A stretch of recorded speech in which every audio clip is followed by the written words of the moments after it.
Oh, Shibuya. Here we go. All right. So we just wrapped Osawa. So he is fully to be continued. What do we got left? Kano is currently stuck at a bad end. Achi is to be continued. Tama is a keep out. So, and then Minorikawa is free. So, I think we need to do some Minorikawa. Let's do it. You ready? I'm ready. Let's go. Minorikawa time. I believe we stopped him from having an argument with I and a couple other decision points that ruin other people's storylines. So let's see what's going on. Wrapping up writing.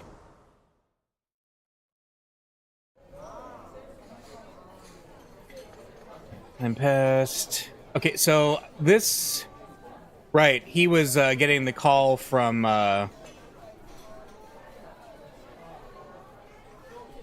Doesn't matter what channel. What? The proposal. They hit the Pentagon. It's happening. It's happening.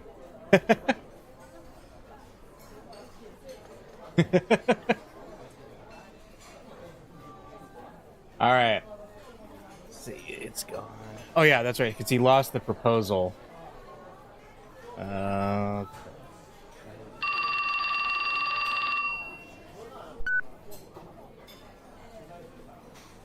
Oh yeah. It's Chiaki. Right.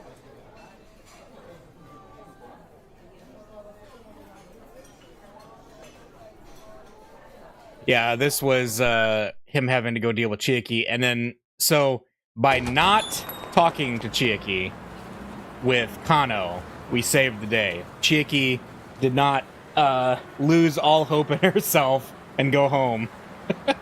So we got that going for us at least. All right.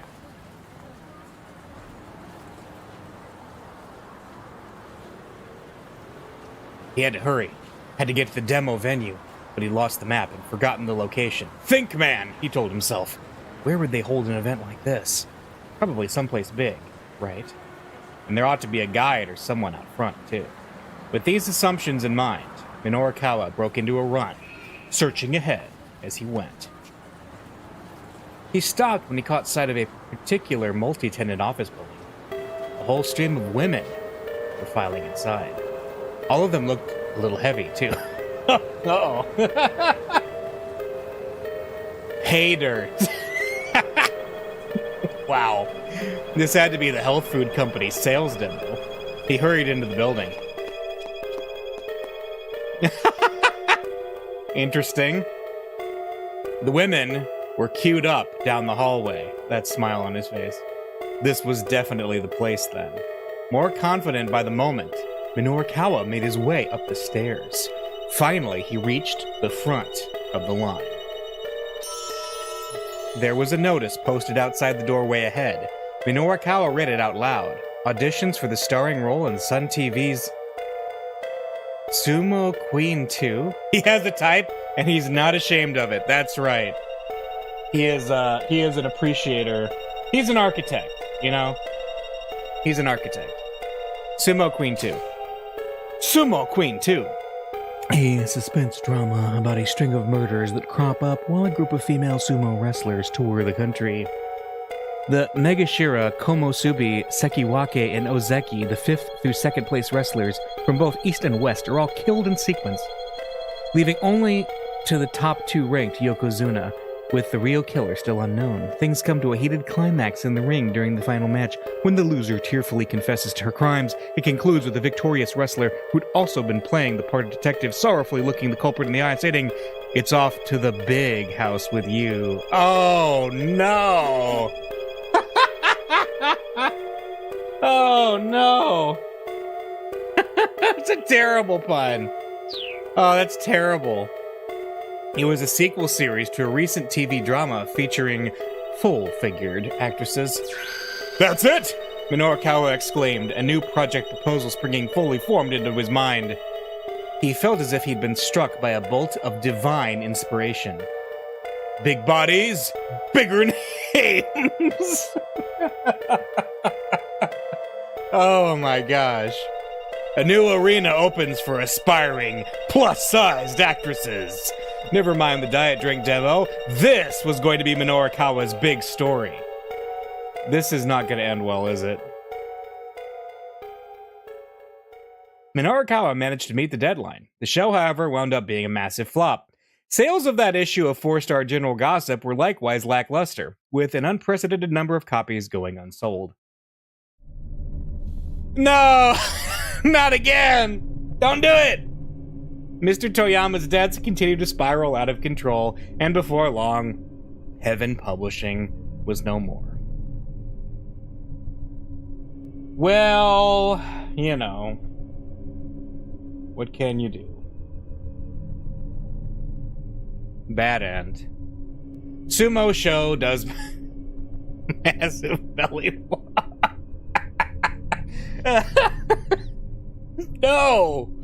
No! Minorikawa wound up going to the wrong venue entirely. His main problem was that he didn't have good detailed directions to the Burning Hammer demo. Tama can do something at 12:15 that causes Chiri to head to that cafe, and Chiri can help Minorikawa get to where he needs to go. Oh! Remember, yeah. Because with Tama, there was the choice about having Chiri help or not. Let's tell Chiri we don't need her help, so she can go to the cafe. We should split up. Chiri and I go our separate ways, searching for a truck full of junk. Alright, I think that just unlocked.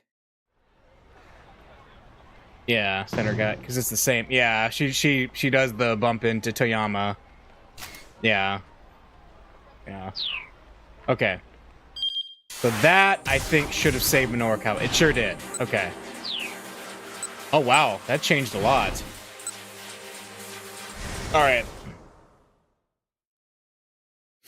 It's almost like, I know there's a challenge to get all the bad ends in the game, because it gets more and more intricate as the game goes on. And daughter, yeah. Let's see. No, because we know how that goes very poorly for Kano. Need to finish.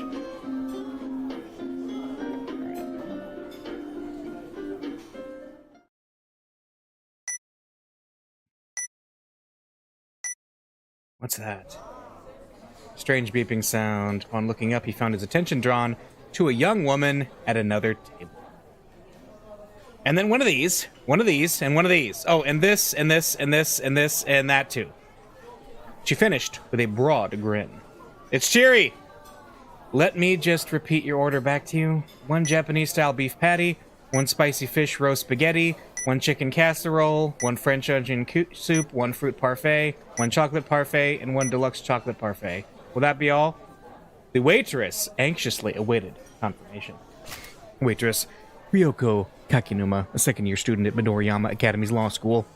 She was hassled by a pair of hustlers on her way to work and showed up 5 minutes late for her shift. The manager told her that those 5 minutes were coming out of her pay, so she's a bit irritated right now. Hey, that's the one. Okay, it wasn't the scolding cafe woman. It was the other woman who this one here, who Achi saved earlier in the game. You forgot the large caramel shake. The customer was a full-figured young woman, ensconced at a nearby table.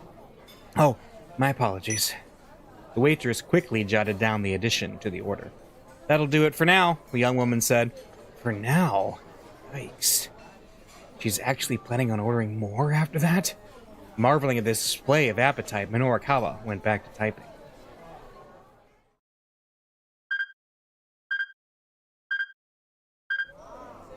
Now what? He heard the strange beeping sound again, subtly different than the first time, and this time it was closer. Heck. No. This is going to end with us getting into the argument with I. Never mind, need to focus. Minorikawa immersed himself in the writing. Where they go, blah, blah, blah, blah, blah. The plump young woman set about devouring all the food she'd ordered, despite the strange look she was getting. I like that she has a shirt that says Wesleyan on it. Now that was an appetite to be reckoned with. It took her under 3 minutes to polish off the lot. Then, looking not the least bit sated, she picked the menu right back up. Was she seriously going to order more? Minoru was starting to take an interest in this young lady. There might be a story here. He conjured up a series of headlines in his mind. Woman inhales 30,000 calories in 3 minutes. 30,000 calories. That is the equivalent of 100 pieces of shortcake, 300 glasses of milk, or enough steak and rice to feed about 30 people. No, he needed something with more punch. Food for thought. An expose on obesity. No, that was no good. He wasn't writing for a fashion mag here. A gourmet day in Shibuya. That was it. He'd be able to whip something up if he went with a foodie angle. Minoru got up from his seat. That's pretty impressive, he said to the hungry diner. Do you always eat that much? The young woman glared back at him. Not always, she said. Suddenly, tension filled the air. Oops, was that way too blunt of me? I mean, she is a young lady after all. Maybe I should change up my approach. Who the heck are you anyway? Woman asked. I'm a freelance writer. I was hoping I could do an interview with you real quick. You want to interview me? The suspicion was plain in her face. I do. I mean, girls all over the world worry about their diets, right? I hear that, yeah. So would you be willing to share your secret or your techniques or whatever for how to eat without getting fat?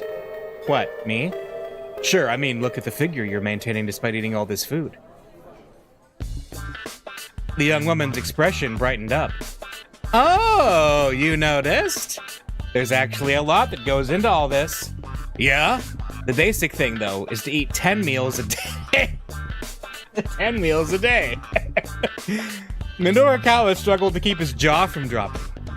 10 meals a day? She flashed him a chubby-cheeked grin.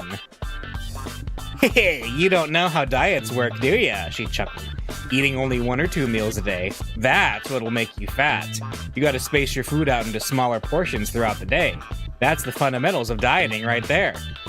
Right, but what happened to the smaller portions part? Minoru had to bite his tongue. Ah, I see, he said. Any other pro-dieting tips you could share? Well, for the basics, I'd say always drink protein instead of tea, yeah? Drink protein all day? Seriously? Once again, it took all of Minoru willpower to keep his thoughts to himself. Let's see, what else? Oh, there's this stuff called burning hammer, too, but... She trailed off with a little wince. Wait! Minoru perked up. Did you say burning hammer? Oh, you know it? I've heard of it anyway, Minoru replied. He decided he was better off keeping his plans to head to the sales demo a secret. There's a sales demo later on if you're interested, the woman said as if she were reading his thoughts. Though, full disclosure, I am working for them right now. She handed Minoru an advertising pamphlet. There was a more detailed map for the venue included. What a stroke of luck. Now he didn't need to rely on the crummy map and the project proposal anymore. He'd have no trouble finding the venue with the building's various floors all broken down for him. And actually, I gotta get back to work, the woman said. Sure, thank you so much for your time. I'm gonna hang back and finish up my copy here. The woman left the cafe, and Minoru went back to his laptop. Thanks, Chiri. You saved the day. You saved him from having to write about a sumo show. He'd gotten some new info on the Burning Hammer sales demo, but he'd also lost some more time. The surveillance camera piece still wasn't finished. It was going to be a near thing to get it done before the sales demo started. Yet, instead of returning to his writing, he got out his cell phone. What if Toyama had gotten another of his crazy ideas? If he tried to hang himself again? The thought had Minoru too worried to work on his copy.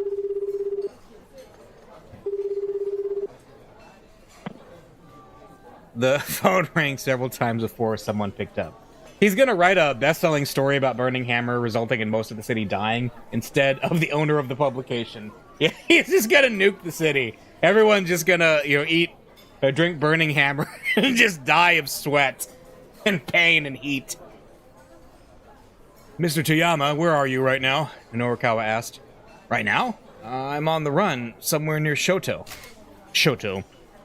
An upscale residential district. Despite being smack dab in the middle of the city, it's a quiet neighborhood, rife with greenery. The residence of the former governor of Tokyo is here, built on a massive 2,200 square meter plot of land. There's a shady hotel district a short walk to the south, making for quite the juxtaposition. Toyama was speaking in an oddly hushed tone. Shoto?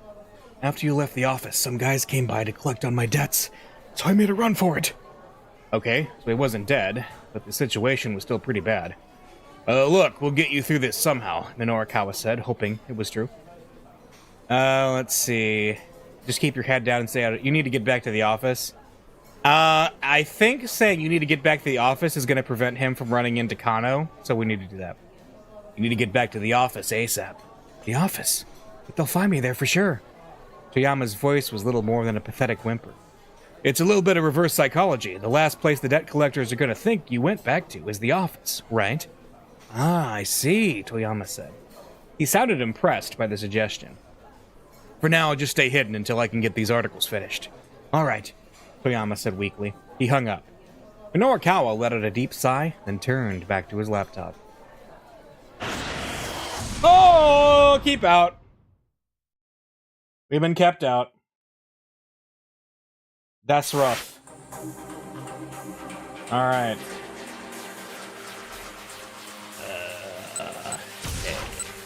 Wait, Kano is still bad-ended? Pardonnez-moi? Let's see. What about Tama? Is Tama's story not kept out anymore? Well, hang on. What time is Minorikawa's keep out? That's 12:35 to 12:14. Or 12:40. Alright, Kano's still bad-ended. Let's see. Well, let's just continue with Tama. And see what we can do with her. Alright. I make my way to Center Guy. And yeah, she bumps into Toyama. Well, why is he still there? We told him to go back to the office. She bumps into him, right? Yeah, oh, pardon me. I hop back to my feet and go to bow to the man in apology. Ow! He bows at the same time, and we manage to bunk our heads together. Sorry. As her dad drops to his knees, clutching his head, the girl begins to wander off. Hey! Hana, wait! The man lurches to his feet and rushes after the girl. She seems like an odd kid, only 10 or so, but strangely cold and distant for her age.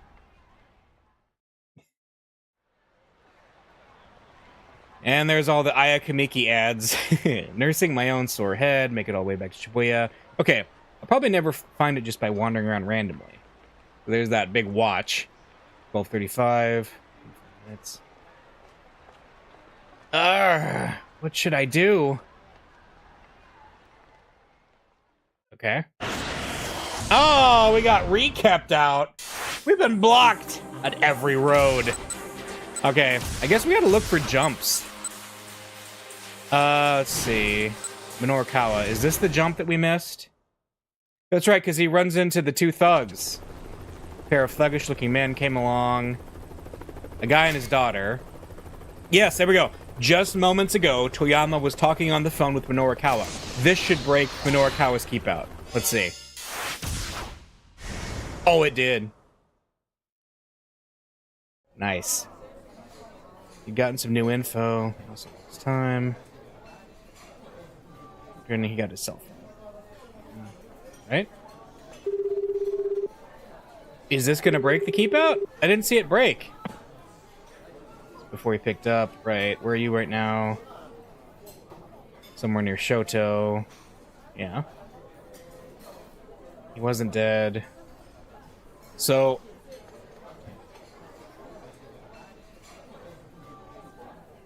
stay out of... What if we tell him to stay? Just keep your head down and stay out of trouble. Stay where you are now. Stay where I am? But what am I supposed to do? Toyama's voice dropped in and out. It sounded like he was moving quickly. Find some place to hide and just lay low for a while, Minorikawa told him. All right, Toyama said weakly. He hung up. Deep sigh, turned back to his laptop. We're gonna get kept out. We are gonna get kept out again. What? We've been betrayed. Betrayal. And Kana was still at a bad end. Interesting. Wait, what happened to Osawa? Oh, did that screwed up Osawa? So we gotta change that again. Wow. So telling him to avoid stuff is what's going to keep Osawa safe then. So apparently telling him to go that way is gonna cause trouble for Osawa. Interesting. Find me there for sure. Yeah, I really do wish you could skip text you've already seen. That is a very common feature that we're missing. Alright. So I think that's gonna keep Osawa. Yeah, that finishes Osawa. So Tama is still stuck. What about this? Minoru Kawa. Yeah, it gets a little bit more complicated the more time you have to deal with. Is grinding his teeth while trying to keep to his schedule. Let's see. 12:35. Is this it? Yes! We did it. We did it. Read it. We did it. Minoru Kawa took a look at his wristwatch and gritted his teeth. By the way, what sort of impression do you have of this wristwatch? Just respond with whatever happens to come to mind. Okay. Why? Why? Why? I don't know. It's a nice wristwatch, I guess. I don't know what to say about it. It looks cool. It's an automatic limited edition. Damn, is it that late already? He needed to head for the sales den. The surveillance camera article wasn't done, but he'd just have to leave it where it was for now. As he was slipping his laptop back into his bag, his cell phone rang. He looked at the screen and saw Chiaki's name listed as the incoming caller. Was she done with her interviews? Hurriedly, he picked up. Chiaki, how's it going? Several wet sniffles came through the receiver. Hey, are you crying? It's no use. Chiaki's voice was indeed punctuated by sobs. People won't stop to talk no matter how hard I try. Oh, come on! This again? Really? I can't do it. Don't worry about paying me. Please just let me go home. Minoru Kawa was already operating on a too tight schedule. He didn't have time to worry about Chiaki on top of it all. Look, just slow down and take a breath. Try and keep at it a little longer. He should have seen this coming when he first called her. Her shyness was practically pathological. But if he cut her loose now, all this frustration would be for nothing. But I can't do it, Chiaki whined again. I'm sorry, I really am. Look, just calm down. Minoru Kawa was practically screaming into his phone. When you have to scream and be like, calm down, you know things are going great. Just stay where you are until I get there, okay? Got that? Whatever you do, just don't move. Did you put your name in the interview of fire? Minoru Kawa asked calmly. Yeah. Leaving the money for his coffee on the table, he strode out of the cafe. Street interviews were tougher than they looked. Not many random passers-by were willing to stop and do a back and forth. Still, being able to talk to people on the street was a fundamental skill for a freelance reporter. All Minoru Kawa wanted was for Chiaki to put in a little effort and make it happen. Although he found her personality frustrating, he actually quite liked her writing. Reading her words, you'd never guess what she was like in person. If she could just break the right story, he was sure readers would be quite taken with her. There was no time like the present. The plaza outside Shibuya Station was as crowded as ever. Minoru Kawa looked around and soon spotted Chiaki. Hey, what are you doing? He asked. She was hunkered down in front of the statue of Hachiko, squatting in an odd position. What is with the two girls next to her? I love it. A group of kindergartners was gathered nearby, peering at her with sadness in their eyes, like she was a stray dog or something. Kindergartners. A pair of girls from Midoriyama Academy's kindergarten. They always hang out around the train station after school. They're quite fond of killing time inside of the Tokyo 5000 series display car, the new landmark by the Hachiko entrance. The beat cop at the station's police box has named them the Kinder Partners. Oh, man. It's so sweet. What's this all about? Minorikawa asked. This is how I end up when I lose all my self-confidence. I just want to hide. Oh, for crying out loud, get up, will you? I don't wanna. Stop crying! Chiaki sniffled and wiped at her eyes. Let me ask you this. Minorikawa stared down at her. The kids are still in the shot, I love it. What was it that made you want to be a freelance writer? Well, I guess because I wanted to try my hand at writing. A dangling bit of mucus bobbed in and out of Chiaki's left nostril as she spoke. That's right, there's no crying in journalism. Do you think love can bloom on the field of journalism? Okay, Minorikawa followed. And why's that? Well, I'm too embarrassed to say. Chiaki hid her face in her hands. Okay, never mind that then. Right now, you have a task that's been handed to you. You can't just say you can't do it. Minorikawa tried to keep his tone calm. No magazine in the world is going to let a novice writer just write about whatever they want. You have to prove yourself first. Get your fundamentals down. How do you know all that? Minorikawa took the notebook from Chiaki's hands. Hey! She squeaked. Wait. You've only talked to one person so far? That sure wasn't going to be a story. Yeah, well, not a person, exactly. Wait, what's this here? A cat? Oh, no. No, I mean, yes. There was a person in a cat costume. Oh, baby. Whoa, buddy. We're gonna go to the Saitama now. Yeah. What should I do? Where could the truck that took the burning hammer possibly have gone? I'm standing there, racking my brain when I hear a voice call out from behind me. Excuse me. Oh, look, it's her! Are you, happy with your life right now? I turned to see a woman holding a notebook. Huh? I mean, just... Sorry, do you mind if I ask you a couple questions? I do not have the time for this right now. I'm more than a little busy. Oh, no, I mean, I understand if you can't. She's giving me this hyper-intensive stare. I can't tell if she's trying to be intimidating or if she's actually afraid of me. Something about her is definitely off. Way too jittery and suspicious for my liking. Whatever she wants, I'd rather not get involved. I'm actually pretty busy, I say. Oh, but, I mean, just real quick. It'd be a huge help. Please? But, please? I really... Please? She bows so many times, she looks like one of those drinking birds. The tooltips. Drinking bird. A toy bird that functions by means of a simple heat engine mechanism, causing it to continually dip its head into liquid and then rise back up.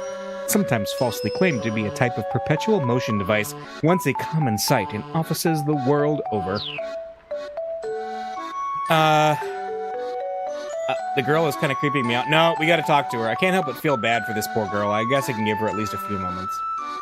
I can't help but feel bad for this poor girl. I guess I can give her at least a few moments of my time.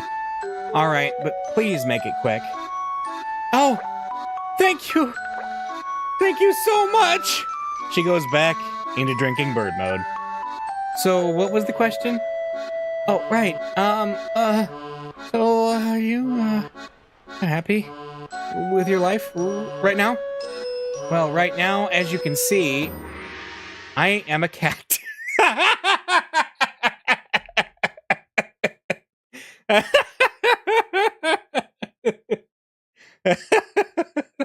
I love this game so much. Oh.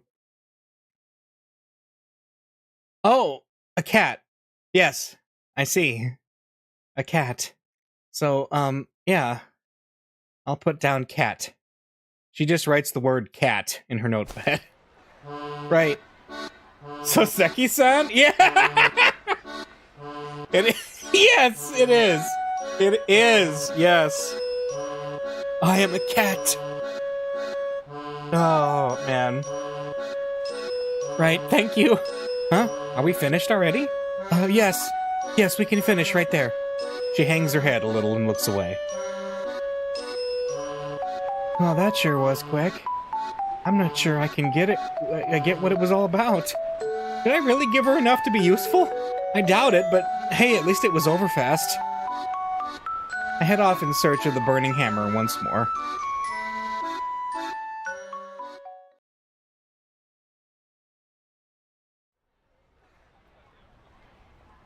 No matter where I wander, though, I don't spot the truck anywhere. Now there's only 15 minutes before the demo's supposed to start. I'd better make my way back to the venue.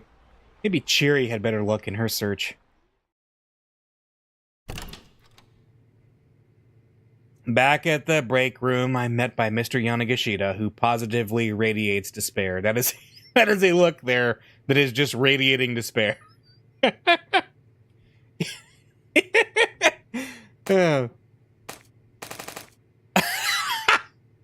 The animation, I love it.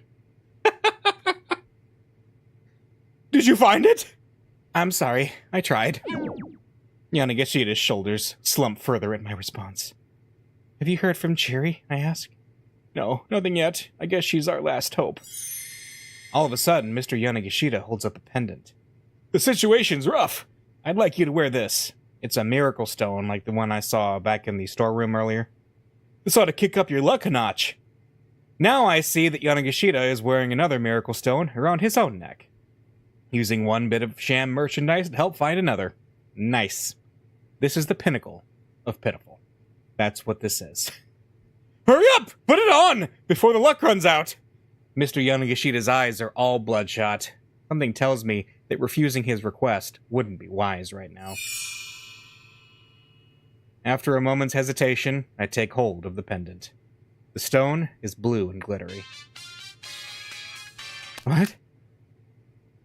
Is that Cheery? Mr. Yanagishita squeaks. He whips out his phone. No, sorry, he mutters after listening for a moment. I think you have the wrong number.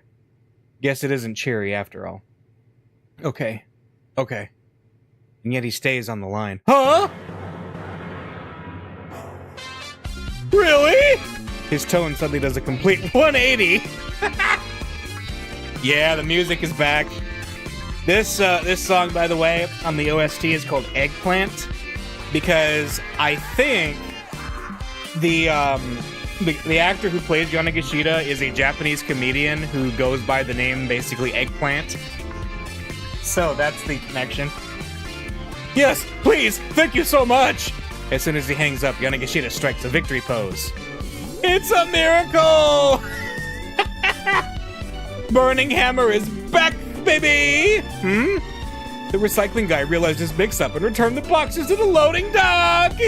Whoa, for real? You girls did great! Thank you! From the bottom of my heart! I've never seen someone come so close to literally jumping for joy. Let's look at that. Look at that. That is beautiful. That is beautiful. I like that there's even multiple frames of animation for this. It's not just like a back and forth. It's great.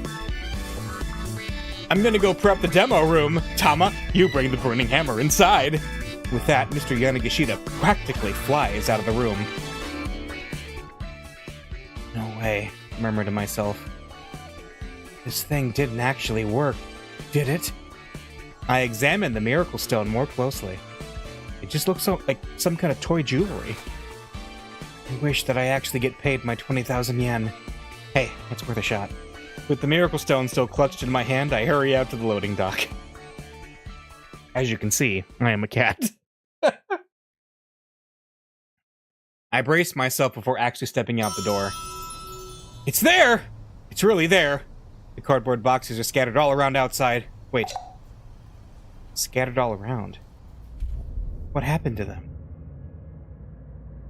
I suddenly have a very bad feeling about this. Oh, guys.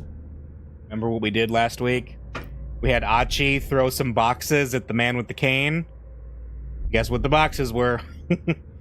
Apprehension gnaws at me as I open up one of the boxes. No! I shriek and my vision dims. The boxes full of bottles of burning hammer. All of them smashed to pieces.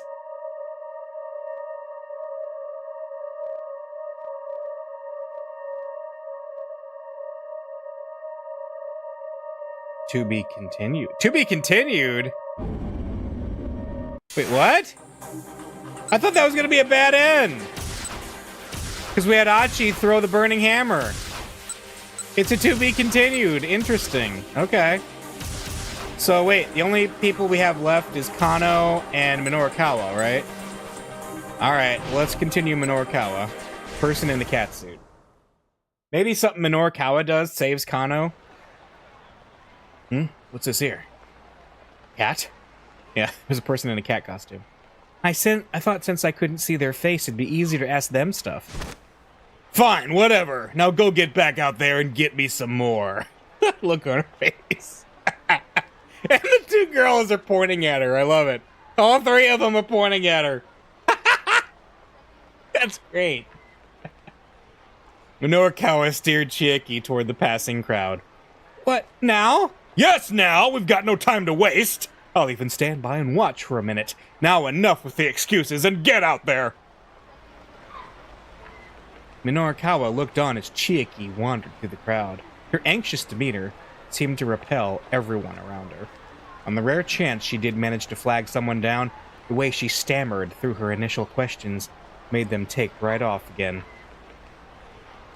After a minute or two, she shuffled her way back, shoulders slumped. See, it's hopeless. Okay, some advice. First off, you aren't approaching the right people. Some people are clearly in a rush, you know. You're not going to have much luck trying to flag down a businessman who's visibly in a hurry. The fact that the girls are mimicking what he's doing is amazing. Now, folks who are waiting on someone, couples, groups, they're going to be less on their guard. But, I mean, if I do manage to nab someone, how do I keep the conversation going? Chieki asked. That was indeed the tricky part. Whenever I get an answer, I'm not expecting, I get all flustered. Chieki, have you ever played tennis? Tennis? Well, yeah. I was in my school's tennis club. She struck Minorikawa as being more the manga club type, but that was neither here nor there. Yikes. Okay, that'll make this simpler. What's more fun? Rallying with an opponent, or hitting the ball off of a wall? Rallying with someone else, of course. Minorikawa gave a hearty nod. And why is that? Because when you hit the ball off a wall, you already know where it's going to come back to. Revelation dawned on Chieki's face. Oh. It's the same with interviews, Minorikawa said. Don't get flustered, enjoy the rally. But I don't think I'm composed enough to enjoy it. Don't overthink things. Just let yourself enjoy the small talk. Small talk? Oh, I'm sure I'm not any good at that. She was starting to waffle again. Okay, let me ask you this, Minorikawa said, taking a step closer. Are you happy with your life right now? I'm not happy with my life right now, no, Chieki muttered. She hung her head in dismay. Okay, so start with that, Minorikawa said. Huh? Chieki blinked a few times as she lifted her head back up. I'm not happy with my life right now, but what about you? Like that. Oh, okay. A sliver of liveliness had crept back into Chieki's voice. Minorikawa jabbed his finger right in her face. Right there, he said. Put on that face when you flag people down. Chieki's smile widened. I'll give it a shot. Thank you so much. Sure thing. Good luck. Chieki strode enthusiastically into the crowd. He tried to flag down a Westerner who was walking hurriedly past. It's Leland Palmer! Did she even listen to a word I said? Minorikawa felt his short-lived triumph melt away. Am I just gonna have to teach her everything again from scratch? Then he paused in surprise. Hold on. Okay, good. Whoa. Chieki had snatched the man by the arm in an attempt to get him to stop. To Minorikawa's amazement, the gambit worked. Before long, it looked like the two were engaged in some sort of animated conversation. maybe she would get an interview out of this after all. Heck, the look on her face was actually somewhat confident. Sometimes people could surprise you once you got past their surface issues. Now, Minorukawa could head to the Burning Hammer sales demo with a little more peace of mind. Speaking of which... Crap! What time is it? In a panic, Minorukawa checked his wristwatch. Wristwatch. Think about this wristwatch. That will tell you how you think about the opposite sex and whatnot. What? What? What does this mean? What is this a reference to? I don't understand. I don't understand what any of this means. The demo was set to start in less than 5 minutes. Uh-oh. He really was cutting it close. Minorukawa sprinted through the intersection, heading for Center Guy.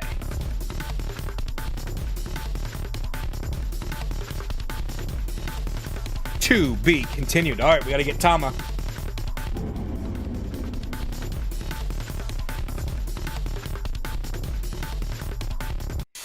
All right, to be continued.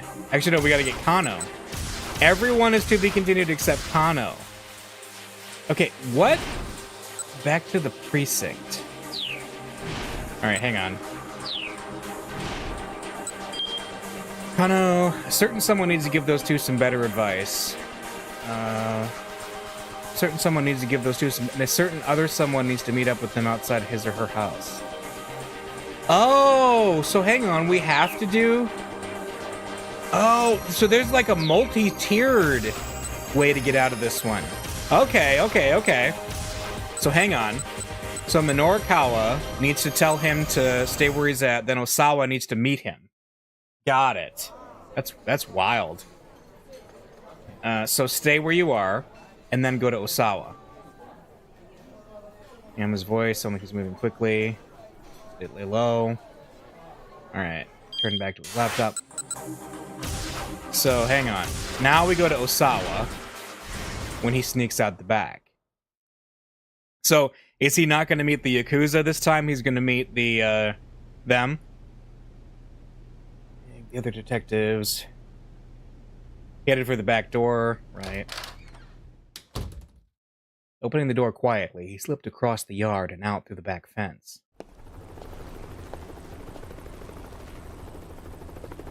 He didn't want to venture too far from the house. He found a tiny alley and took cover there, thankful for a few moments to himself at least. He hadn't been there long when he caught sight of a man and a young girl, a father and his daughter, running past on the main road. It looked as if they were running from something. The man flashed a look back over his shoulder, then took his daughter by the hand and pulled her off the road. They crouched behind some bushes, hiding. As he looked around wild-eyed, he spotted Osawa watching him from the alleyway. "Help!" the man called out. "Help me! Please! If these guys catch me, Oh!" The father's eyes went wide when he got a look at Osawa's face. You're... Huh? Osawa thought he recognized this fugitive too, though he couldn't remember from where. Oh no! Because he wrote a hit piece about him! Oh no, this is terrible! "There are some real nasty guys after us," the man said. "I know I have no right to ask you this, but please, at least help me keep my daughter safe." "Probably you should go to the police if..." "No! They won't be able to help me with this. Please, I'm begging you, help me." I'm sorry, but... "Please, if not me, then at least help my daughter," the man pleaded. Osawa looked down at the girl. Unlike her father, she was calm and reserved. She reminded him of Maria just a little. He decided to help them evade their pursuers, yes. Osawa couldn't just stand idly by. He decided to help them evade their pursuers. "All right, follow me." "Oh, thank you! Thank you so much!" He led the two back to his house and into the storage shed out back.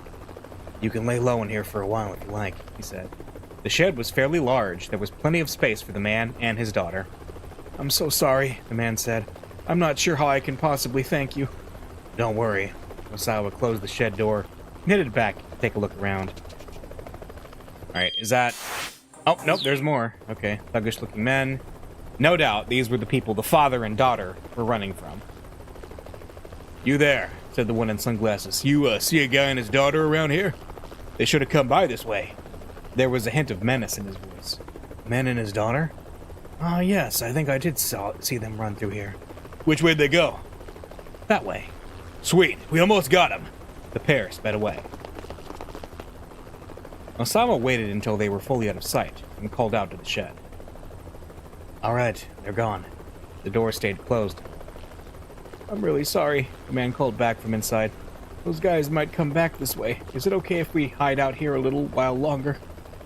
He sounded desperate. Pitiful, really. Sure, go ahead, Osawa said. With that, he headed back inside. Evidently, he just wasn't going to get any time alone today, no matter where he went.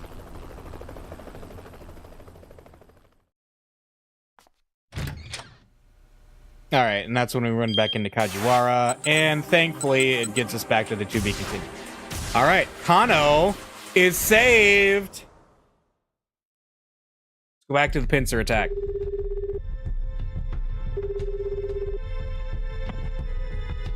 The two detectives took up position on opposite sides of the plaza. Kano called up Sasayama on his cell phone.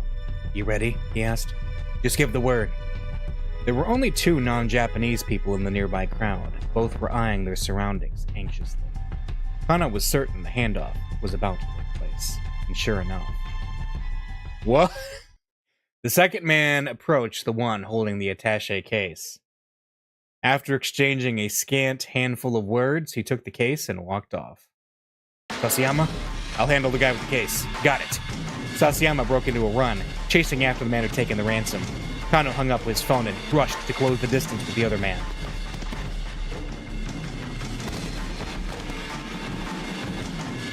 You there! Stop where you are! The suspect turned and Kano recognized his face. He was indeed a member of the foreign crime syndicate that operated in Shibuya. Is the hostage safe? Kano demanded. The man's only response was an unsettling grin. Answer me! But though he repeated the question, the man remained silent. Kano handcuffed him or checked in. I think handcuffing makes sense first. Took out a pair of handcuffs and reached for the suspect's wrists. Handcuffs. Equipment used by police officers to shackle suspects. In Japan, the belt that makes up part of the officer's duty uniform has a storage pouch for a pair of handcuffs. The man pulled a knife from his breast pocket and swung it at Kano's face.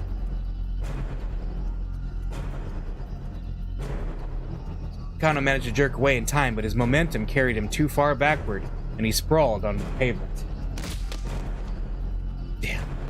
The suspect was already making a run for it. Suddenly, a large car of foreign make skidded to a halt, blocking off the man's escape route. A tall Caucasian man jumped out. He wore sunglasses and a crisp suit. Now cornered, the fleeing suspect brandished his knife. Be careful! But Kano didn't even have time to finish shouting his warning. There was a metallic twing, and the knife went flying through the air. The man in the sunglasses had snapped his right foot up, sending the weapon flying. As the attacker's jaw dropped in astonishment, the newcomer proceeded to elbow him right in the face. The blow connected, and the suspect went down hard. Ow! The fallen man turned his head, looking at Kano. His mouth moved as if he was attempting to say something. He never got it out. The man in the sunglasses kicked him in the face. With a groan, the perp slumped down, unconscious. Hey, Kano snapped. What the hell are you doing? He stormed over to the man with the sunglasses. The man nonchalantly dusted off his suit. You were ordered to watch and see where these guys went, right? He spoke in fluent Japanese. Imagine that you were a Japanese person who has never been in a situation where you suddenly had to speak to a foreigner. You haven't used English in ages. Your tension grows. You think back to English class in school, but nothing you remember is helpful. You muster up the courage to choke out a stammered, Do you? The foreigner responds fluently in your own language. Nihongo de daijobu desu. It's alright, I speak Japanese. What happened to that Japanese sense of honor I've heard so much about? Who are you? I'm from the U.S. Embassy's Regional Security Office. Man replied. An embassy is where ambassadors from a foreign country lodge and conduct much of their official diplomatic business. Under international law, ambassadors are guaranteed diplomatic immunity, and the embassy grounds are considered territory of the home nation. The U.S. Embassy's Regional Security Office is responsible for the security of American diplomatic facilities and personnel and provides American citizens in Japan with information on public order. It is located in Akasaka, in the Minato ward of the Tokyo metropolis. He presented Kano with his ID. Jack Stanley. That's a Bobson Dugnut tier name, too, up there. I love it. Jack Stanley. His title was listed as Security Assistance Officer. Sleeve McDykel. Oh no, it expired in 2009. Ambassador Signal John Hancock. What? Or signature. I see. Imagining it. Yes, imagine being a Japanese person talking to a person who doesn't speak Japanese. And then suddenly they do. Kano glanced at the car he'd shown up in. The license plate was blue with white lettering. The Ministry of Foreign Affairs. But the ministry wouldn't just send some diplomat to intervene in a police investigation. Kano pulled his phone out of his pocket. Sasayama's name was displayed across the LCD screen. How are things on your end, Kano? I have the suspect in custody. How about you? Sasayama hesitated. He got away from me. What about the attaché case? I'm sorry, but he's still got to be around here somewhere. I'm gonna look around some more. Sasayama hung up. What's your name, detective? Jack Stanley asked as Kano was processing this new information. Kano, from the Shibuya precinct. Alright, Kano, I'm gonna need you to follow my instructions for the next while. Why's that? Instead of answering, Stanley took out his cell phone and made a quick call. After a few moments, he held the phone out for Kano. Here, permission from your boss, he said. What? Kano squawked. He took the phone gingerly, bracing himself. Kano speaking. You imbecile! What the hell are you thinking? It was Kuze, and he was furious. Understandably so, really. Kano had disobeyed a direct order, and for what? All he'd accomplished was losing track of the attaché case. I'm sorry, sir. You really think sorry is gonna cut it? You're off the force, Kano! Kano slumped, defeated. He had no reply. He knew he deserved whatever punishment he got. Still, orders from up top didn't trump the hostage's safety. If he could have gone back and done it all again, he was sure he'd make the same call. Maybe that meant he wasn't detective material, but so be it. That's what I want to tell you, Kuze continued. Oh! I was gonna say, wait a minute. If the choice that we made before got Kano kicked off the force, and this choice got Kano kicked off the force, what is going on? But for now, I need you to follow the instructions of the guy there. Stanley. Do whatever he tells you. Sir? Kano hadn't seen that one coming. He disobeyed orders, that was undeniable. Yes, he knew he deserved a reprimand, but being ordered to tag along with some stranger who just turned up out of the blue? What the heck? May I ask why the U.S. Embassy is involved with this? No more questions, Kano. Step in line. Please, just hold on. Sir, I have no idea what's going on here. Kuze let out an exasperated sigh. That makes two of us, kid. And with that, the director hung up. It sounded like even Kuze didn't have the whole story here, which meant that orders were coming from someplace higher. A foreign syndicate moving the ransom around? The U.S. Embassy? Whatever was going on, it was more than just a local kidnapping case, and Kano was deep in the middle of it. He handed the phone back to Stanley. A few moments later, two detectives from the MPD arrived on the scene. Stanley handed over the fallen criminal to them. You're chasing a bum lead, you know, Stanley said as he watched them carry the man away. What do you mean? Kano asked. I mean, this kidnapping isn't about the money. My priority is the girl's safety. Right now, your priority is doing what I tell you to do. Kano gave him a scowl, but Stanley ignored it. That guy we just, arrested? He asked. He tell you anything? No, nothing, Kano said. Really now?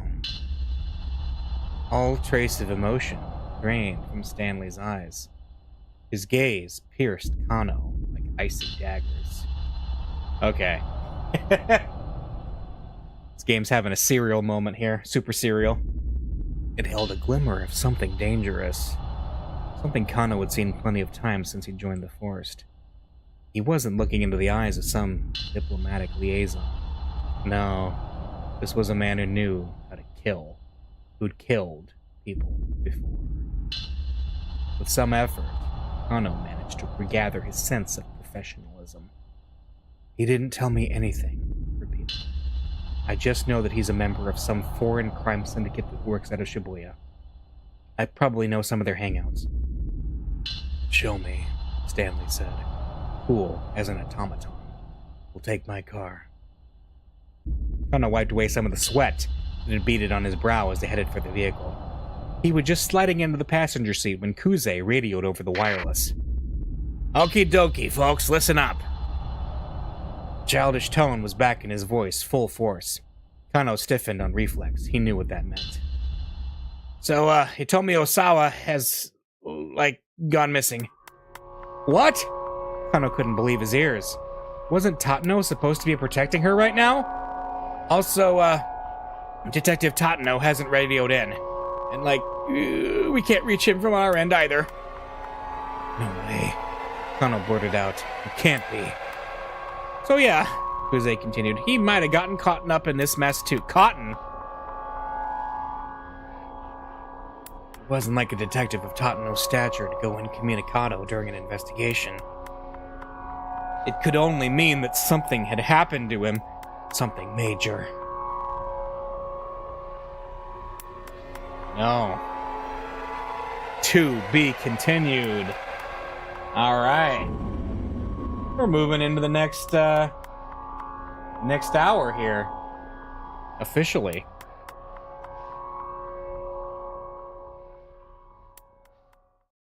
Here we go. We're gonna get our cutscene. I wonder, would do anything, whatever it took.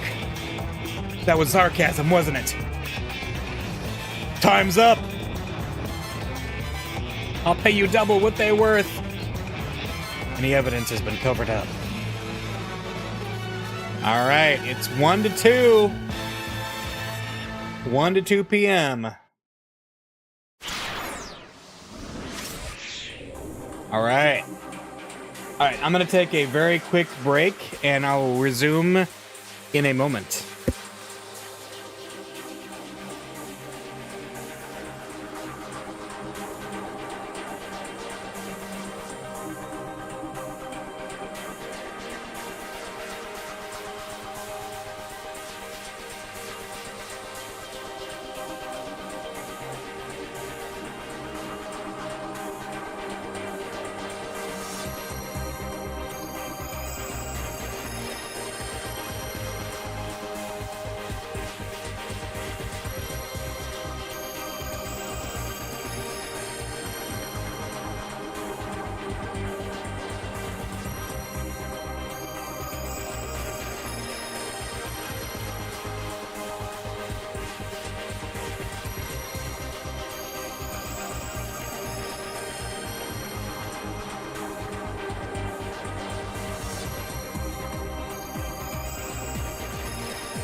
All right, we've returned. Let's go. Well, we're back to a new hour, so the world is our oyster. I'm feeling Osawa. Let's jump in with Osawa.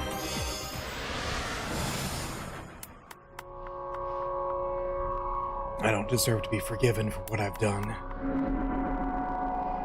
Yeah, what was that? We may have both done the same thing, but my motives, those were different. And so I don't regret what I did. And yet, if someone were to ask if there was some small part of me that wanted to see the results of my research, I could not deny it.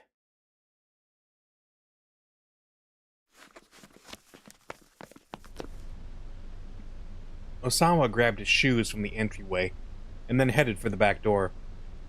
He didn't want the detectives in his living room to know he was going to meet with Makino.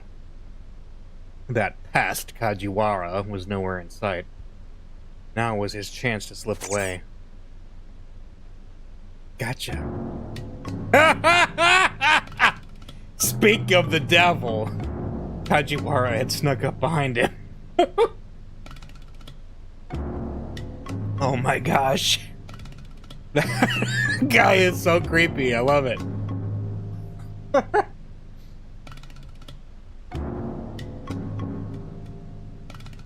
Are you going out? The detective asked. No, I was just... Osawa felt something inside his shoe. Glancing down, he saw a rubber duck stuffed inside of it. Is this your doing? I laid a booby trap. Or rather, a ducky trap. Booby trap. Originally a type of lethal trap used during wartime to catch clumsy or unwary soldiers, or boobies. In modern parlance, however, the term frequently signifies a harmless prank, such as setting a blackboard eraser atop a classroom door so that it falls onto the head of whoever opens the door. Kajiwara beamed with self-satisfaction. You know, you act like a grade schooler, Osawa said. Indeed, sir. I am a grown man with a youthful heart.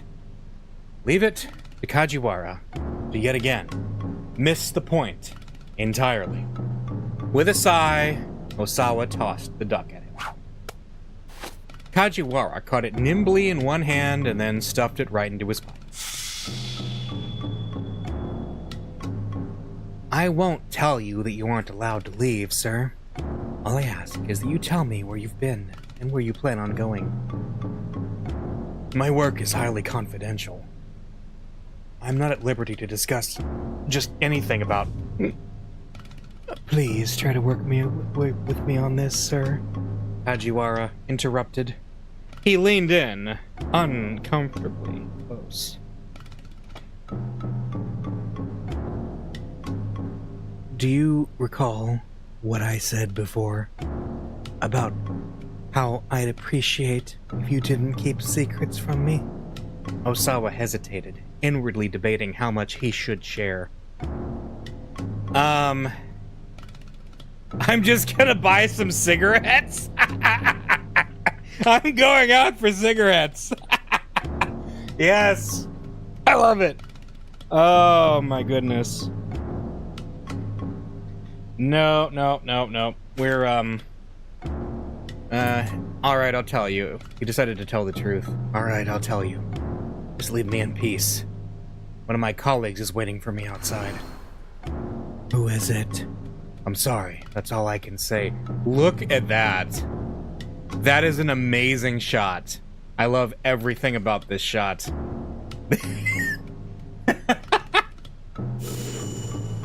Could you tell me a bit about what you'll be discussing? Kajiwara leaned in even closer. His eyes twinkled with suspicion. Look at that. Look at that. Look at that. Oh my goodness. I can't share corporate secrets, detective. Like how you don't tell me anything about the state of your investigation. It goes both ways. It might have been childish reasoning, but it worked on Kajiwara. All right, the detective said. In that case, I have just one condition. Please, take this with you. He produced something that looked like a small transceiver from inside his coat. What's this? It's a bug tracker, sir. It'll beep in response to a nearby listening device. I'm just going to meet someone from work. I don't need this. He pushed Kajiwara's hand aside, and the bug tracker fell to the floor. Mr. Osawa, you mustn't underestimate the lengths to which these kidnappers might go. For once, the detective's face was all serious. All right, fine. Osawa snatched up the device and headed out the door.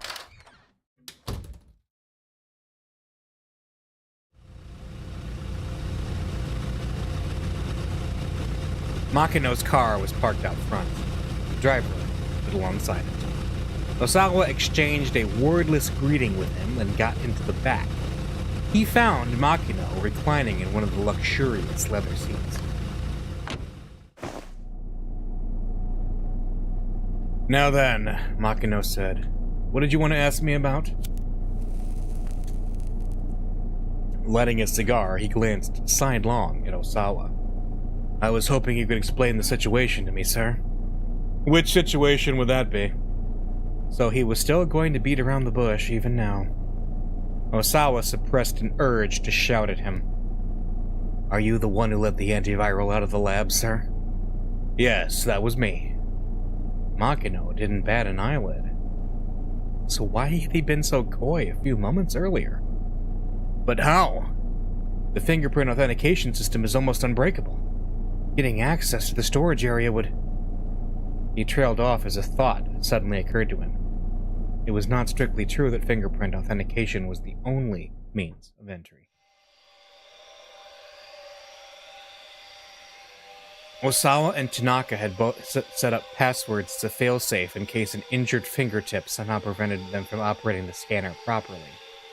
But these passwords were 10-character alphanumeric strings. No one could just haphazardly fumble their way in. Could Makino have sent a request to the electronic locks manufacturer and asked them to unlock it then? No, that required the approval of 6 board members. And Osawa was one of those 6 people. There really seemed to be no way of getting in without leaving any trace. You're absolutely right, of course, Makino said with a grin, as if reading his thought. I couldn't gain access to the lab without you and Tanaka, but I didn't have to. He exhaled a large plume of smoke.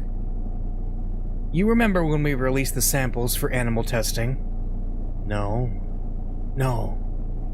Couldn't be. Osawa broke out in a sweat. But it could, Makino said. I had them divert some of the samples intended for animal testing.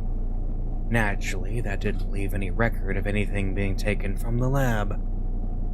Osawa bit his lip hard. He couldn't help but feel betrayed by his company. But why?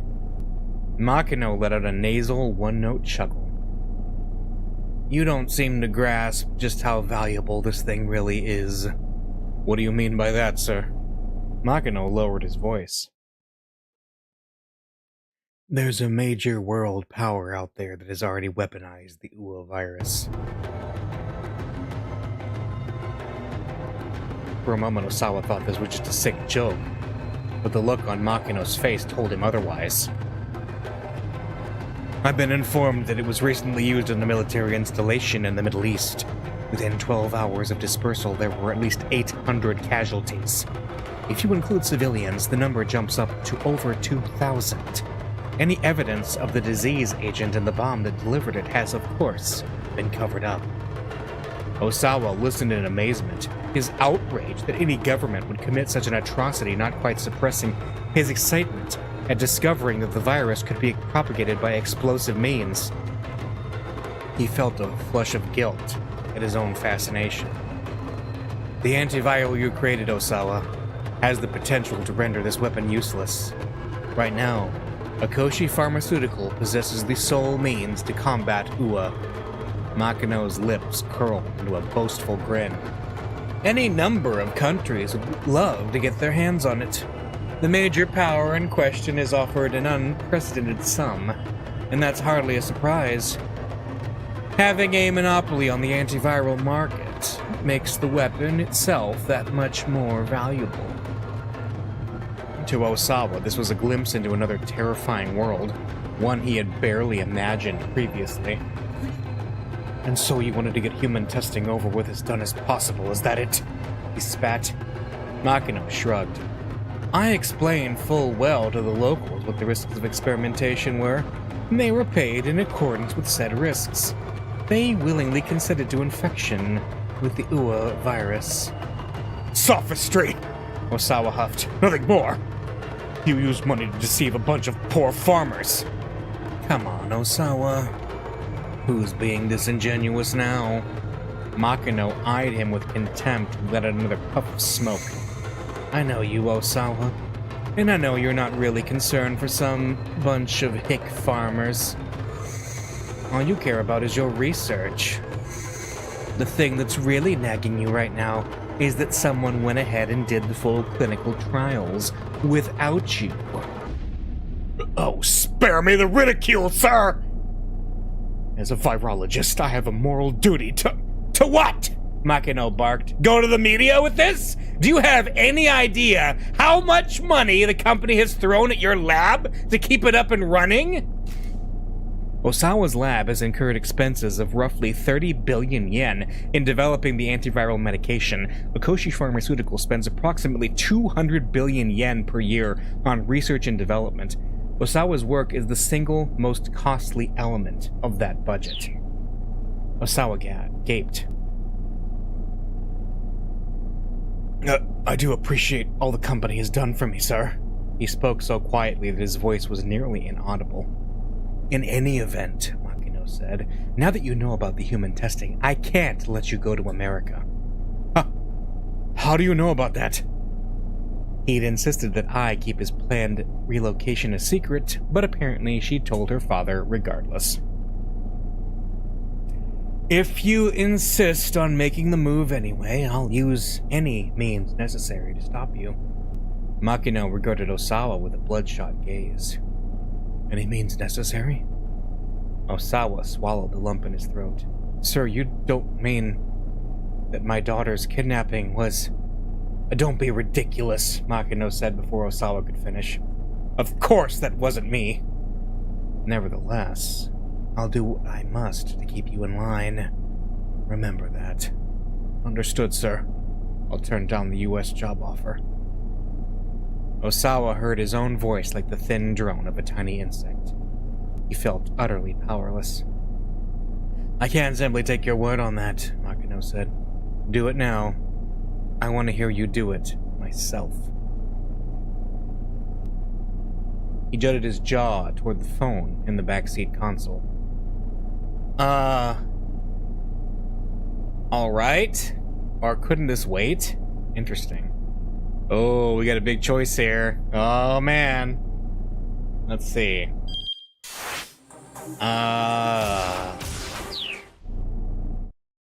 Let's see, couldn't this wait? Let's see if we can wait it out. Couldn't this wait just a little bit, sir? Osawa asked. Maybe he could still find a way out. You already know what my decision is, Makino said. His tone carried an edge of intimidation. Osawa didn't reply. He simply stared at the telephone. He felt like an insect who'd had all its legs plucked off. You need to think about your wife, too. Makino's words were barely above a murmur. Realizing that his boss was speaking as Ai's father, Osawa couldn't bring himself to resist further. He reached out for the phone. It would be around 10 p.m. local time for the American firm. He decided to call his contact's personal phone. The headhunter was shocked to hear that Osawa wanted to decline the position.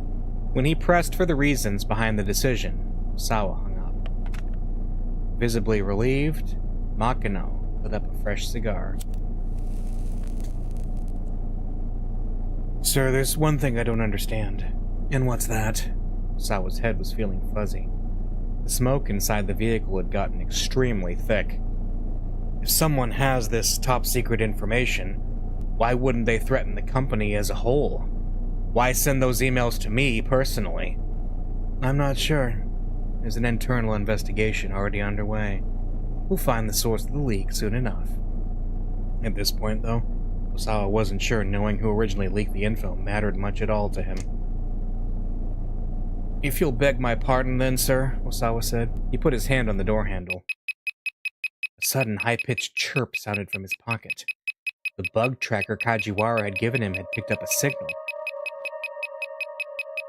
Is that your cell? Makino asked. Oh yes, that's mine. He hurriedly hopped out of the car and reached into his pocket. Is everything all right, sir? The driver was still waiting outside the car. He leaned toward Osawa, looking concerned. Was it you? Osawa stepped close to the driver. Did you send me those emails? What? What are you talking about, sir? Don't play dumb with me, Osawa said. You're the only person who could have planted a listening device on a company car. Listening device? The driver raised an eyebrow in confusion. What are you after? Sir, what are you talking about? Who told you to do it? Tell me! The driver fled back into the car. Osawa clutched the bug tracker hard as he watched the vehicle pull away.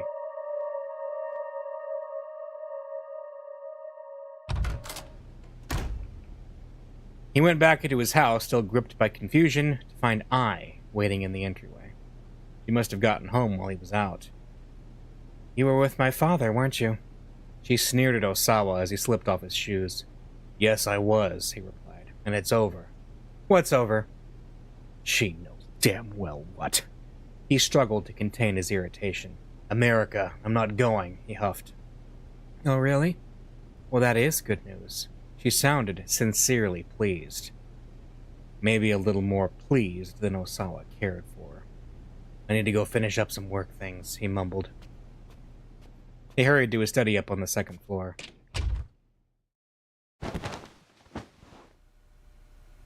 He threw himself down in front of his computer. There hadn't been any progress on the investigation, as usual.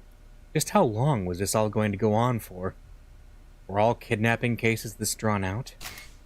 A specialized victim support team belonging to the Special Criminal Investigation Unit has been deployed at Osawa's house. The members of this team are all specialists who have received training in such skills as negotiation, high-speed motorcycle and automobile driving, running phone traces, special communications, and phone records acquisition. Osawa was growing more and more uneasy. He could barely contain himself at this point. Wasn't there something, anything, that he could do? He glanced over at his monitor. That's an idea. He could look up kidnapping investigations on the internet. That might give him some insight into the current situation. Kidnapping, police investigations, hostages. He typed the 3 keywords into the search field. The engine pulled up over 100,000 hits. He scanned the beginning of the list for anything that might be useful. One of the site links caught his eye. How the police do it. It looked like a page containing information on various types of police cases. He clicked on the link for kidnapping cases and began to read.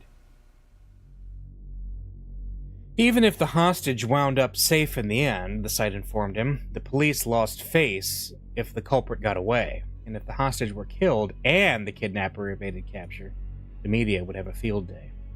This made apprehending the suspect an absolute necessity. Even if a person's life was on the line when it came to a kidnapping case, the police prioritized making the arrest. Taking his hand off the mouse, Osawa sat back in thought. He wasn't going to be able to relax until he heard Maria's voice again. But if the police prioritized arresting the suspect, why were they just letting things stay in limbo now? Didn't they have the crooks under surveillance? He couldn't wrap his head around that. The internet hadn't been able to give him the info he'd hoped for, after all. Unable to do anything for Maria but wait, he turned his thoughts to how his opportunity to transfer to the U.S. had passed him by. The research facilities in America would have been top tier. Some part of him still couldn't quite accept what had happened. He stole a quick look back at the door, then surfed to the Ayakamiki fan community for people 40 and over. Whenever something was weighing on his mind, Posting to these forums seemed to turn his mood back around. Okay, it's getting absurd again. He knew that now wasn't really the time to be doing this, but he needed to do something to calm and quiet his mind. He started a new forum topic. In the title field, he wrote, Aya Kamiki expanding into the US. With Aya Kamiki still at the height of her popularity, does anyone else think it would be exciting if she ventured into the American market? I know I would. She's not the sort of artist who deserves to be confined to Japan. She should be recording at an American studio staffed by the industry's best. Oh, he's focusing it into it. Oh, and that's sweet. I'd love to see her career really take off over there. He wound up getting into a little back and forth with himself. Hopefully he'd get a response from someone else soon. Uh-oh. A sudden shrill noise startled him so much that he nearly cried out. His heart fluttered, like that of a young child who'd been caught in some prank. Realizing that the sound was coming from the bug tracker, he pulled it from his pocket and took a few breaths to steady himself. Evidently, someone had bugged his study as well. Tracker in hand, he walked toward the center of the room. What direction was the signal coming from? He tried heading over toward the window. Here, maybe? Next, he headed over to his desk. Here, too? The bug tracker was picking up signals from all over the room. Had there been that many listening devices planted in here? Mr. Osawa, it's Kajiwara. Ah, perfect timing! Osawa hurried to let the detective into the study. He's wearing slippers. The bug tracker's picking up signals. Oh? Yes, from all over the room. What should I do? Mr. Osawa, please calm down. As if that's even possible right now. It feels like there must be 10, no, maybe 100 listening devices in here. Kajiwara didn't miss a beat. Let me be honest with you. That bug tracker is broken. What? Osawa was dumbfounded. Broken? But this is the one I got from you, right? Oh, yes. But mine isn't detecting anything. Kajiwara produced an identical bug tracker from his pocket. And as he'd said it, it wasn't getting any signal. As I recall, Mr. Osawa, that one was dropped on the floor when I was trying to hand it to you. Yes, that's right. That must have been when it broke, sir. The strength ebbed from Osawa's body. He didn't even have the mental energy to be angry anymore. He gave the tracker a whack with the palm of his hand, and the beeping stopped. Right, he said. What can I do for you? Kajiwara clapped his hands together as if he'd just remembered something. Ah, right. We have a big problem. The toilet again? Osawa sighed. No, it's not that. It's something worse. Kajiwara's face turned grim. Something worse. Yeah, let's hear him out. Had something happened to Maria? He needed to hear the detective out? Or there was no way it could be that important? Had something happened to Maria? He needed to hear the detective out. What is it? Osawa asked. Go on, tell me. He did his best to remain composed. Well, you see, we ordered lunches for everyone, and it looked like there were 2 still left over, so I wound up eating them. There was an awkward pause. Osawa didn't have the foggiest idea of how to respond. My deepest apologies, sir. I ate the lunches intended for you and your wife. Kajiwara bowed profusely. And I really do need to apologize. They were tonkatsu bento boxes, and they were delicious. The meat was so tender, and the batter so crisp. With each and every bite, rich flavor just filled my mouth more and more. Osawa felt a blood vessel burst in his skull. Listen, you. Get your act together, or... He didn't get to finish that thought. A pathetic little gurgle sounded from his stomach. See, Kajiwara said. You are hungry.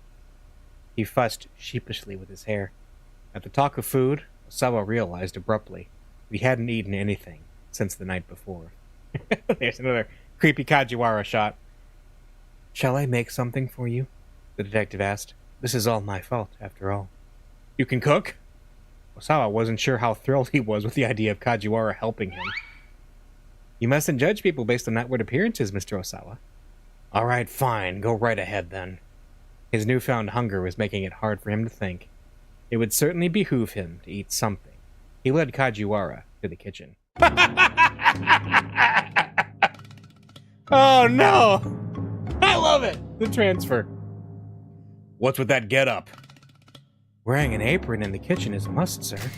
Apron. The cartoon character printed on the apron Kajiwara is wearing is one of his own design. It is modeled after the MPD's mascot. His name is Pinpo-kun.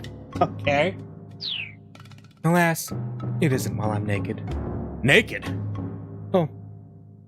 Are you not familiar with the concept of the naked apron? Instead of being naked save for an apron, a form of cosplay, the views from the front, rear, and sides all offer certain appeal, but caution must be advised. It may be difficult to stop arguing about which presents the loveliest sight once the topic is raised. There are similar naked styles as well, such as the naked sock, the naked shoe, naked necktie, naked ribbon, naked scarf, naked collar, and so forth. Okay. I could demonstrate if you like. No! That's quite all right. Where'd you get that apron anyway? It's mine, sir. Have you had it with you this whole time? Yes, in here. With a smile, Kajiwara pointed to his pocket. Of course. Osawa eased himself into a chair. His hunger was making him feel weak, and Kajiwara was making him feel like he was losing his mind. Oh, this is bad, the detective said. I need to whip up something for you fast. Something's definitely wrong if you don't even have a comeback. Osawa felt his anxiety mounting. Just what sort of food was this insufferable oaf going to make anyway? Probably nothing worth eating was his bet. Ask Ai to make something, ask Tanaka to make something. No! We gotta go with Kajiwara. For now, you just have to pray he wound up with something edible. This image, I love it. I love it. Kajiwara peered into the refrigerator. Goodness, you are remarkably understocked, he said. Let's see, could you please put these in the dinger, Mr. Osawa? Dinger. Named for the sound a microwave oven makes when it has finished heating your food. The microwave at my house doesn't really go ding when the timer reaches 0, though. It's more just a beep. But it doesn't make sense to call a microwave a beeper when that's already a word that refers to something else. We already brought that up, too. I love it. The detective handed Osawa some frozen lumps of rice. The dinger? What the heck is a dinger? The microwave oven, sir. Osawa stepped in front of the microwave. Unfortunately, he had no idea how to work the controls. You should thaw that rice out as soon as possible, Kajiwara told him. I'm actually not sure how to operate this thing. What? The detective gasped. You don't know how to use a microwave? Osawa could only nod in silent shame. It should be just as simple as turning the dial. Wait, which one? That one, sir. The one on the right. Osawa turned the dial and crossed his arm with a satisfied grin. Mr. Osawa, you need to put the rice in first before you do that. Well, then why didn't you say that? Osawa snapped. I've never worked in a kitchen in my life. Don't ask me to do things that are this difficult. Very well. I'll handle this from here. Why don't you get out the bowls and the chopsticks then, sir? I have no idea where the hell those are kept. Kajiwara let out a heavy sigh. All right, then. Please just sit and wait, sir, he said. And here, take this. Kajiwara pulled out a sheet of bubble wrap from his pocket. Use your fingers to pop the bubbles. That should help you calm down. Too trained to argue, Osawa did as prompted, starting to pop his way along the sheet. Rather than calm him down, though, it was making him incredibly cross. This felt more like a sort of ridiculous punishment. They say you can learn about a household by looking in the fridge, you know. Kajiwara was cooking something in a frying pan. And? Osawa asked. Just what have you learned about mine? I'd better not say, sir. You might take offense. Osawa snapped another bubble between his fingers. The rice is finished thawing. Kajiwara topped the steaming bowl of rice with the fried egg he'd wiped up in his pan. Then, as if it were an afterthought, he added some pickled vegetables. Here you are, sir. Your fried egg on rice is complete. A fried egg on rice. One of Kajiwara's simple recipes. Others include his white spaghetti, which is simply spaghetti that's been flavored with butter, salt, and pepper after boiled. Both are a bit too basic to be properly called cuisine, but it does take a certain skill to bring the best flavor out of the ingredients with such simple seasoning.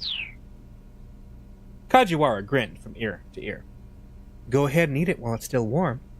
Osawa received the bowl with a dubious look. You aren't very good at cooking, are you? He said. All you had in your refrigerator were eggs and pickled vegetables, sir. I assure you, it's quite delicious. I recommend breaking the yolk and mixing it all together. Reluctantly, Osawa brought a bite to his mouth. That's good. Look at that! Remember when this was a serious viral conspiracy thriller? Oh my goodness. I love this game. The words came out almost unbidden. Isn't it just? Egg yolk and pickled vegetables pair quite well. Osawa couldn't help but stuff his face, slipping into a rapturous daze as he did. The more he ate, the more it stirred his appetite. I had no idea fried eggs could be this delicious. I know you probably have a long ordeal still ahead of you, sir, but please keep your chin up and hang in there. Kajiwara gave Osawa an amiable smile. Ah, that's right, he continued. And for dessert, we have bananas. No, thank you. Kajiwara grimaced as Osawa held up a hand in refusal. Right then, when you're finished eating, would you please wash the bowl? Me? Wash dishes? Osawa exclaimed in surprise, sounding like a petulant child. If someone else cooks for you, you should do the cleaning up. It's only polite. Fine, okay. While Osawa was doing the dishes, the bug detector went off again. Uh-oh. Director, if you have a moment... Naka poked his head into the kitchen. I've got something urgent to discuss with you. Tanaka is bugged? Oh. Yeah, I knew it. Keep out. Okay.